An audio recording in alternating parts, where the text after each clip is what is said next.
Fin du plan Sénégal émergent initié en 2014 sous Macky Sall, désormais le plan Sénégal 2050. Lancé par les nouvelles autorités depuis le centre de conférence Abdou Diouf où je me trouve vient le remplacer. Une feuille de route destinée à rompre avec la dette et le surendettement.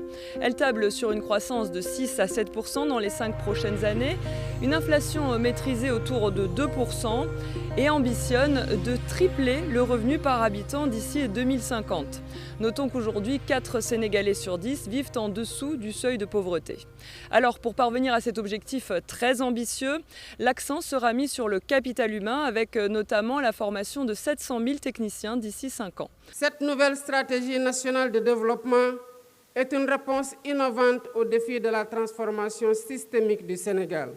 L'investissement dans l'éducation, la formation et l'innovation sera au cœur de cette transformation.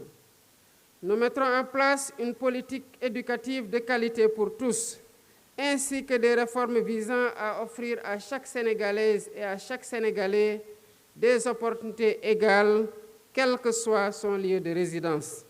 Parmi les piliers de la vision 2050, un aménagement plus équilibré du territoire avec 8 pôles économiques dynamiques. Aujourd'hui, la région de Dakar concentre à elle seule 46% du PIB.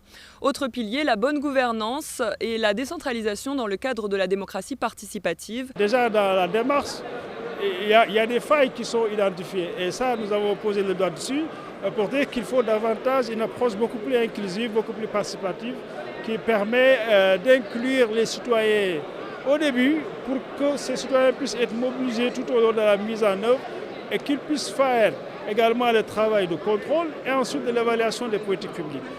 Dans sa première phase à l'horizon 2029, le financement de ce plan est estimé à un peu plus de 18 milliards de francs CFA.